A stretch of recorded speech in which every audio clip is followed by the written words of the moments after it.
Happy Sunday here today at the races here in Maryland. Keith, we did some good work for the good people yesterday. Oh, We gave a yeah. value play of Golden Heart in race number 6 in that Jackpot Super High Five, a $23.80 winner for Gary Capuano first off of the layoff. When Yeah. I was on screen, I had to take away my price play text because he was at 3-1 at that time, but then he did go off 10-1 Yeah.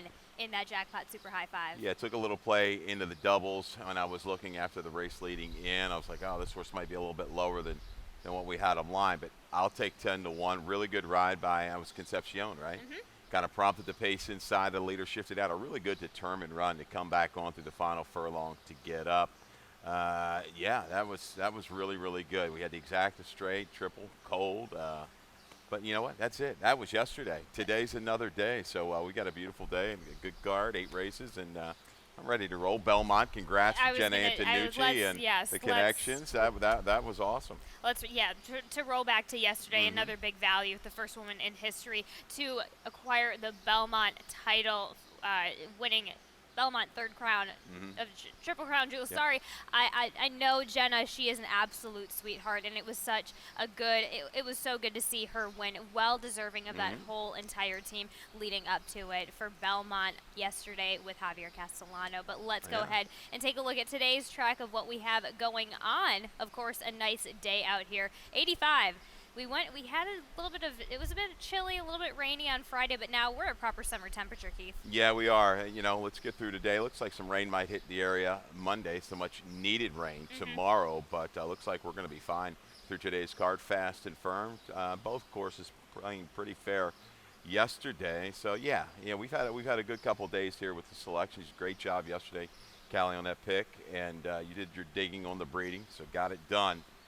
Let's go. Race 1. Race 1 starts off the early pick 5 and the starter optional 30. Going a mile and an eighth on the turf, scratch in the number 6, Dante's Fire. Keith, you have the number 5 on top, Cannon's Roar. This one is under now in the barn of Phil Capuano. Gets Forrest Boyce in the saddle today. They teamed up first asking for 2023 back in Maryland.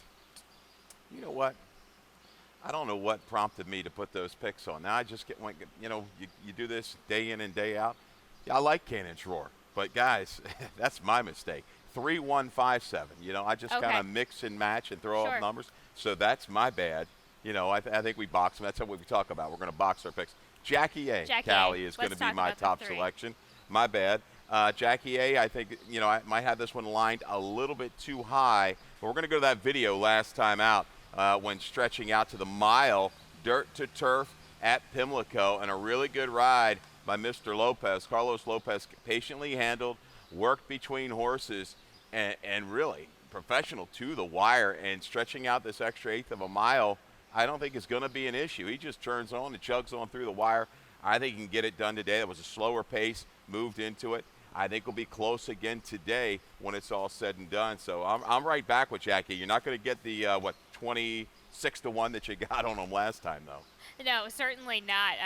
Really good. It was interesting to see that they finally switched him over to the turf after such a long time. He tried turf previously once before, but amongst that winter campaign, just a really hard-knocking horse who was not running into the best of luck. I think the switch over is well documented here for Jackie A. You also have the number 1 strong-headed in your exacta for Kieran McGee. Gets Axel Concepcion. Of course, we just talked about Axel putting in that nice ride, but this one has a touch of experience at this mile and 8 distance. If you go back on the 16th of October of last year to wrap up 2022 for strong-headed.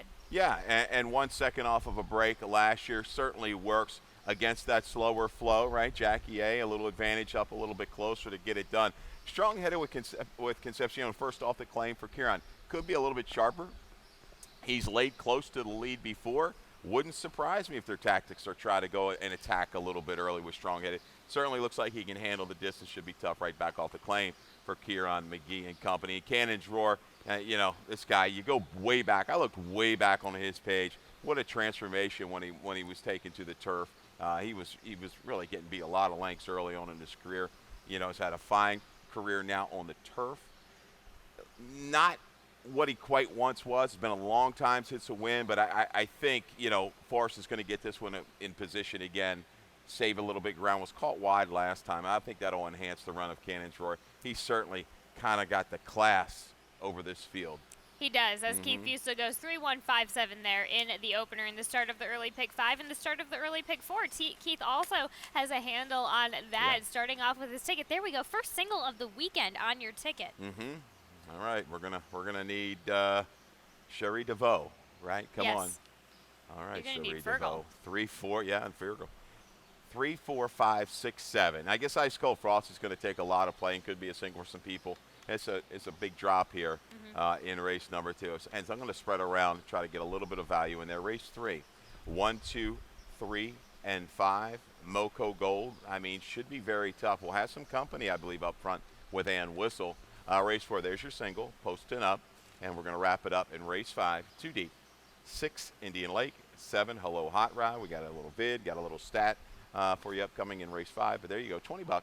There we go, and that starts off today's early pick 4. That does also begin in this claiming 10,000, which have never won 2. Going a mile here on the dirt for the 3-year-olds and up. Keith, you and I both have the number 7, as you mentioned, Ice Cold Frosty on top. Brittany Russell, Sheldon taking that big drop down and returning to the dirt today. Yeah, and the numbers suggest this is where, he belongs, taking a little edge here, maybe in a class drop, second off a break, second time for the barn. A little stamina buildup when not really taking to the turf. I think there's some questionable speed and chasers in race number 2. I think his Royal G is going to be sent out and clears early. Maybe the first run goes to Grand Manor, the 5, who I think with a good break can get into position, and Rodriguez can kind of carry him. But we'll see. Give it one final shot here, Ice Cold Frosty. Looked like he had a promising career ahead of him at 2. Just hasn't panned out. I think he can handle the mile here. You look back at the breeding a little deeper. I think he's okay. As well as you go with the 3 underneath, as you touched on Grand Manor, essentially. Thruster, this is one as at 12-1. I like this one, especially if you go to back. That 7 furlong distance was a big indicator for me how potentially this 1-turn mile could go for today. Thruster never gets really much play. He's kind of a, sit back, make a little run. He might flatten, but cruise is the key. He knows this horse. A little bit of run last time despite some trouble. You go back last time at a 1-turn mile, a 56 buyer figure. That might be just good enough to win it, and that might have been against a little bit better horses, a double key there, slightly flattening out after moving into a pretty good pace. So, yeah, Thruster, I think, holds a little bit of value there in race number 2. As Keith Fusel starts off, the early pick 4 was 7, 5, 3, 6, and race number 3 in that second leg is a claiming 40,000, which for the girls, straight 3-year-old fillies, 3 years old, 5.5 on the dirt. That also starts the rainbow pick 6. I start in on a single just because I didn't actually really want to put a single in there, Keith. You went a bit wider in this race, and I absolutely can get behind that because I was either at the point where I go a little bit wider, I had a single because I just really, I have a single, but if you can put out, again, this is a bit of a pricier ticket, 54 for what I normally give, but stacked competitive card that we have going on here. Race number 4 and 5, I go 2 and 3 deep. Race number 6 is where I take things a little bit wide in that allowance, going 5.5 on the turf. Also that jackpot race, you're seeing a trend here. A lot of options in that jackpot super high 5 race as I go 5 wide in that. Race number 7, I go 3 deep with the 1, 4, and 8. Cryo is my top selection. The number 7 Pit Stop Man is your top selection in that race, Keith. And race number 8 in that starter optional 20. And we end the weekend with a bang. I go 5, 6, 8 with Tap and Glow being my top selection. At a bit of a price of 6-1, but we'll see what we get at the end of the day. A $54 ticket that does start off in this claiming 40,000, going 5.5 on the dirt for the straight 3-year-old fillies. Keith, you and I both have the number 5 Moco Gold. Let's go ahead and take a look back at Pimlico in late May from the top of the stretch onward for Jerry Robb, now in the barn of Jerry Robb. Yeah, no real hiccups in her form, right? It's come in off of 2 straight wins, a little bit of a double jump off the claim, and set pretty honest fractions over at Pimlico. Did them kind of under rating around the turn, gets shaken up near mid-stretch, and it's kind of a little bit life and death late to hold on. Devil Pays in Gold, that dropper for Phil Capuano over the left lead late, just couldn't quite get there. But she's got positional speed. She's got her main speed threat inside of her in Ann Whistle, so maybe she'll take the measure. Ann Whistle, kind of good race, bad race, that kind of the tendency. She could go. I mean, she's quick. Ann Whistle might take a little starch out of Moco Gold, but we're going to trust Jerry Robb with this race, confident off the claim. I think Ice Cube Baby and our Liberty Bell, they look the ones that kind of are going to take advantage of that pace. I think Ice Cube Baby, that was a big reach last time out in the stake. Comes back to reality here. I think overcame pretty much some legitimate trouble 2 races back over this track going 6 furlongs to rally and get up. So I'm going to use her underneath with the Frocks. Our Liberty Bell, first time dirt last time. Field not, I don't think, quite as good as what she's facing today, but did it well. Took to a really serious ride about the 3/8 pole. Got outside and churned on to get on up. Maybe the dirt. That's all she needed. It's there. So I think she's going to have some flow to target as well. The 3 puts the blinkers back on. This barn has had success with this move in the past. So 5, 1, 2, 3. Moko Gold going to kind of prompt, I think, and whistle. We'll see if they get tied up. If things get really hot and heavy, look for the 1 or 2 to come rallying. There we have it. As we go on to race at number 4, which is at a restricted allowance, going a mile and 16th on the dirt for the girls 3 years old and up. Scratch in the number 9. Cover the spread. You and I both land on the number 2. Posting Up. Let's go ahead and take a look at Posting Up back from Keeneland of last year, from race 5 to the quarter pole onwards. Yeah, and this is third off of a break, a top number off of that move. We're going third off of a little break here today. Posting Up just faced, better competition the last couple starts. Even that last race, the winner was a grade 2 winner at 2. Makes the move into the pace, presses just a little bit of pace. I think Posting Up finds the right spot. Sherry DeVoe doesn't run many horses here. I look back, 5 over the last 5 years in Maryland. 4 of them, though, have hit the board. The last 2 have run second. Looks like she's found the right spot with Fergal Lynch. I'm going to really dismiss that race 2 back at Fairgrounds. That turf was a little bit funky this year, a tough pace. And I like the comment, wrangle back into that slower flow, had no chance after that. So a good race last time out against a legitimate field in Indiana. Forward, though, I think Angel Art leads, but I think you'll see Posting Up kind of tucked up inside, looking for that run around the 3/8 pole. That perfect garden spot. You also have the number 5. Underneath that is, as a price, morning line 12 to 1 on Empilio Squima for Milan Milosevic. Gianovello. Really impressive effort back in the Maryland Million Ladies turf before running one more to just get out on the shelf for the winter. Comes back, is okay first, second off of the layoff. Yeah, I mean, looking for somebody to kind of maybe legitimately close. You've got She Is Whiskey, going to be a shorter price. It's kind of that chase and grind. Naval Empire, I expect maybe even a little bit more punch if she can avoid the wide trip like she had last time out. But I think this one holds value. Dirtied up form off of that last race before the layoff. Comes back. You look last year off the break. Ran against key horses in a spin. Mary Jane Chrome, horses have come back and run well. So, yeah, I look for her to kind of boost that exacta and try with a run from off the pace. You also go underneath with the number 3 Naval Empire. You mentioned Naval Empire already. Just a wide trip last out. And then She Is Whiskey, who's going to go off of it a little bit of a price. Looking for some value there in race at number 4 as Keith Fusel goes 2-5 at 3-7. And we'll be right back to cover the rest of the 4 races for the remainder of Sunday's card.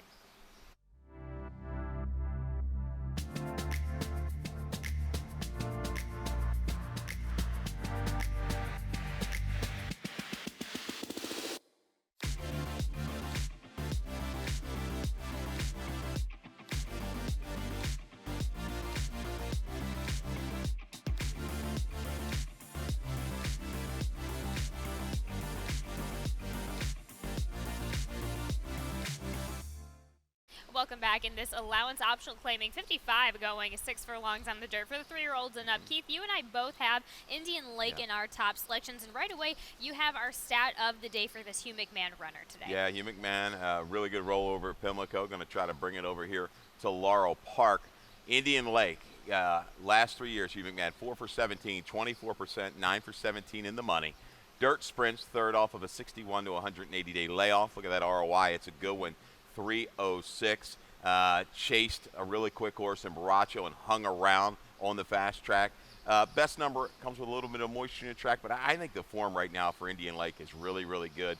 I think he's going to have some speed to target in here with Exculpatory getting the blinkers back on, even youngest to 5. The other Hugh McMahon. And John the Bear, who was caught inside at Pimlico. I expect a little bit more speed out of him today. So Indian Lake, Hello Hot Rod, they take the aim just off the pace and try to get it done in race 6. Speaking of Hello Hot Rod, we do have just want to do a quick check on back here at Laurel Park mid-April before we went over to Pimlico. Yeah, well, Brittany had this one entered the other day in a mile race, right? Yes. A really salty event. Zabracadabra, a clear winner in there. And I think she opts with the right spot here today, Callie. Going back to the sprint, this is April the 15th in the Frank Whiteley. Good effort, tracking a pretty good honest pace. Gets the lead, just can't hold on late. Always in a hurry, is going to kind of steadily grind that one down. Going to grind Hello Hot Rod down, but good effort. You know, shows he can sprint. He's fine at, you know, at 7/8, 6 makes me a little sharper. You know, let's see if he can make a move into that quicker pace and keep going. He's going to have to, because Indian Lake, I think, is going to be bearing down on him through the stretch. So good horse race here. Throw some value. Whiskey and You, possibly. A couple good numbers, the last couple. Sure, just consistent. He's consistent. Consistent. Always goes off at a price. So hence, I'm going to go ahead and toss him in there underneath, along with War Toxin. War Toxin, yes, underneath. As Keith used to go 6, 7, 5, 1 there in the 5th. Let's talk about the 6th, though. Okay. You know what that means. The 6th, the jackpot, super high 5. Of course, that's always a competitive race, and it is in this allowance going 5.5 here on the turf for the 3-year-olds and up. Keith, you have the number 10 on top from Johnny Z from Albany, coming back off of that layoff. Really nice run just to kind of come back into that 2023 season for this one. And then we're switching over to the turf for this one today. Phil Capuano, 2 for 7 from dirt to turf. Yeah, he's been doing fine. And, you know, you've got some horses with proven turf form, proven turf sprint form. But Johnny Z from Albany, out of Monster Sleeping, who was 4 for 22, 10 for 22 in the money, and a versatile type she was on the grass. 2-time winner of the Maryland Million Ladies, going a little bit longer, but she could sprint as well. Johnny Z from Albany by Blofeld. Right now, early on, the turf sprinters by the stallion have done quite well. He's the speed of the speed. He goes second time Lasix, really quick off the break, and got run down there by Fort Warren, the Baffert horse, Preakness weekend. So Johnny Z from Albany, a little bit of an unknown on the grass. Sharp work coming into this. Set sail. Maybe he's an all or nothing type. I think he's going to take to the turf today. But he's going to have to really run a good race, because you got some other horses in here that are proven. I think Putin Online, another one, a little bit dirtied up form, but back races at Laurel, beating legitimate horses sprinting. He's got that fresh look to him to kind of stalk and maybe move into the speed of Johnny Z from Albany. And we got a couple horses off Trouble Trips. We're going to show you video right now. Right now, and we will see that video of Tolbert and Monster Mason back on the 20th. Not getting exactly the best break. Yeah, Tolbert to the inside, gets away a little bit slow, is going to hustle up and kind of get steadied. There's another horse back there getting steady. But you see that these bigger fields on the turf at Pimlico, even at Laurel, it's a little tough. A little shuffle right there early on. And then Monster Mason was also steadied early. This is one for Brandon McFarland that has run some good races, sneaky numbers at legitimate prices. And let's concentrate. There's Tolbert kind of going to the outside and going to try to make a little bit of a run. Yeah, but catch, this is it. This is the real trouble. Monster Mason headed the lane. All right. Forrest has got run, does her typical job, doing a good job staying inside. Sometimes it comes back to bite you. It did a little bit there. All the momentum was lost in the 3/16th pole to the 8th pole. But, man, finds a little bit more here late. Tolbert going okay as well.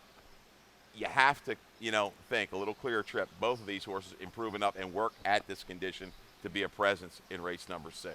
As Keith Fusta goes 10-5 at 9-7 there in that jackpot super high 5 race. We'll see how Johnny Z from Albany can handle the turf for the first time here today. Race number 7 is an allowance, going 6 furlongs on the dirt for the 3-year-olds and up. Keith, you have the number 7 on at top. Pit stop man for Norman Cash. In the barn, back in the barn of Norman Cash, gets J. Ron Barbosa. Just steady Eddie, your probable pace setter of this race today. He's quick. He's real quick. Caught a fast one in Wild Behavior. Kieran's over at Pimlico May the 12th. He's got good runs at Laurel. Look at this. Look at this record at Laurel. 6 for 18, 2 seconds, 2/3. The top of an 81. Going to need to bring something like that to the table, Callie, to win it. Barbosa, just go. We're going to have to try to clear if we're going to win this race. His main threat could be outside, but I think Cryo is interesting when you got Carlos Lopez aboard. Is he going to try to push that issue off the claim and set things up for Freightlin? I don't know. But I know Pit Stop Man is going to make him work up front. If he shakes clear, though, he's going to battle you to the wire. Speaking of speed, let's take a look at Cryo and see if just from that last outrun, this is what we're seeing on screen of what potentially could be happening today. Yeah, he's shown speed going longer, but boy, I like the way that he kind of took the rating here off of a duel, off of a three-prong battle early on. It's going to shift out about 4 wide. And man, he kicks it home here the last 3/16 of a mile. Going to widen by 3 3/4. Claim for 40. You know, Brittany doesn't claim a ton of horses. No. Something there they like. This Work owner through likes the to conditions. claim. Huh? The owner likes to claim. Okay, Yep. yeah, Elkstone does, yes. And right back here fits perfectly at this level. Shown the versatility now. Might try to sit just off of it, but I don't think he wants to let Pit Stop Man get too far away. No, and then for fun, you also have Brilliant Ice for Ernest Eubanks. William Humphrey gets back in the saddle there. A nice return back over at Old Hilltop late May. That's the Brilliant Ice, the indication of the Brilliant Ice that everybody has seen before and is kind of resting their laurels on. Sprint races work, Callie, and last time out, you know, look at that opening quarter, 23 3, kind of pedestrian like Magic View. I remember that was able to kind of get to the front and really dictate. Right. And Brilliant Ice had to work through all around 4 wide and really kind of finished up quite well. Things get a little contested up front. This guy's going to bring a run into it. No surprise if he gets the job done here today. Little question mark horse is the 8. I'll let you talk about left-hand thread. Taking a look at left-hand thread, so you have John Salzman Jr., Jamie Rodriguez, where they're striking at 29% together, 5 for 17 on the dirt as of lately, and then just doing the quick math, 9 for 17 in the money. Yeah. You have to not shirk away at that. To me, I'm looking, yes, this horse is making a step up with first time against winners, however, gets a lot of help being on that outside post, getting a bit speedy. I love the gate speed that I saw in that effort last time out. Now I understand this is especially being right outside of Pit Stop Man, who's going to be your main experience speed. Now we're going to get to see how this one is just ticking off of that speed a little bit, but dominating, commanding presence in that last race, obviously, that you can't really ignore. So I threw in for a price 6 to 1. Why not throw in for an exacta? I'm going to toss him in underneath. Maybe key around Pit Stop Man because I think that's where the kind of the value holds for me. I might use one more. You know, I might have to use Cryo in there as well. But you talk about left-hand thread. A good racing debut. You know, closing up that kind of ground against some key runners, off the break, dominating performance. The Lasix went on in that 3-year-old debut, but where's he been? You know, can he bring it back again off the break? Works look good. You talked about the jockey-trainer combo. Interesting sort in left-hand thread. He wasn't particularly out of the running. He was entered on the 25th of March. Sloppy surface, so it was a steward scratch that day due to the sloppy surface. So some works leading in, just kind of indicating that it took some time off, spaced out these works a little bit, which is okay. It's something I actually appreciate that John Salzman Jr. did. You don't, with these, you know, first coming into your 3-year-old year, you don't want to be slamming them if they get put in such a good performance. I think he's just trying to protect this horse and manage this horse as much as possible. So I'm going to forgive that. If this horse wasn't on that outside post, he wouldn't. I'm not sure if I would even have him in my selections, but just due to being on that outside post, that gives him a lot of room to be able to get a lot of confidence. So there we have it. Keith Buesel goes 7-5-4-1. Race number 8 is that starter optional 20 going 6 furlongs on the dirt for the girls 3 years old and up. Keith, you have the number 8 Dancer's Melody on top for Daniel McKenzie. Great strike rate for this trainer. He's doing very well as far as percentage-wise for what he's putting out. Gets Angel Cruz on top today. I really struggle with the line in this race. I could be way off. I mean, there's no doubt. Dancer's Melody, they all kind of look like the same horse when you were, you know, at first glance, and you come back again. They've all taken turns beating each other. The numbers are similar. So ride the hot hand, I guess, of what we're going to do with Daniel McKenzie. And a gritty effort. The blinkers went on a few races back. This horse is kind of be poised just off the pace, I believe. I hope doesn't get hung 4 and 5 wide. I don't think that she will. But Dulce Kira, the way she came back and ran against much better, that gives me a little extra hope here. Barn hitting a high rate, as you said. Awesome View, Mario Saray. You know, a tough field last time. My Flicker, Barzina, pressed the pace, but 3 wide, kind of against the grain that day. I had him more of an inside and a speedy lean. Don't think Awesome View can't tuck inside and make a run from off the pace. All right, there we have it. You also have the number 1, Pray for the USA for Charlie Frock. Let's go ahead and take a look at Pray for the USA back at Pimlico mid-May. Yeah, into the condition claimer. This one's now got 3 wins. This was a good run here just poised. In hand, you see at the 5/16 is going to shift out about 4 wide. And it's over when it really starts here. This horse just surges past the leaders. Going to take command, just past mid-stretch and draw off by 4 1/4. 67, clearly a lifetime best there. The Charlestown number, yeah, but here in Maryland, big number. Can she bring it back? I think she's going to have a little bit of speed here to kind of target. A little bit better group, though, today. And should be able to handle with her type of style off of that rail yet again is that she was coming off the one hole in that replay, and that's going to be it for us talking about races 1 through 8. But Keith, let's talk about your value play and your best bet of the day. Let's start with your best bet of the day in race number 4, posting up for Sherry DeVoe. I just think this is class relief. Third off a break, raced into shape, and just faced better. Some legitimate fields down at the fairgrounds and at Indiana. So that to me. And this barn just, these bigger barns, they sometimes just want to get the confidence there for these horses.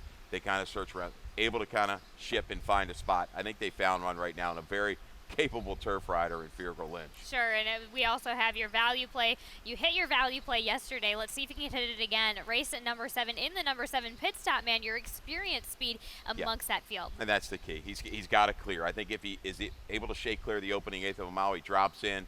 Speed's been pretty good. I think he'll carry it a long way in here. And we'll see what Dave Rodman has to say about the rest of this card for some more potential changes and scratches. But Rainbow pick 6 in race number 3, Keith Early pick 4 in race number 2, and that Jackpot Super High 5 in race number 6. Rodman's horse almost got us yesterday. He did. He ran big. That's right, he for did. Dark Hollow and Vera. But yes. Rod Dog's tough. Dave, changes and scratches. Good luck, everybody.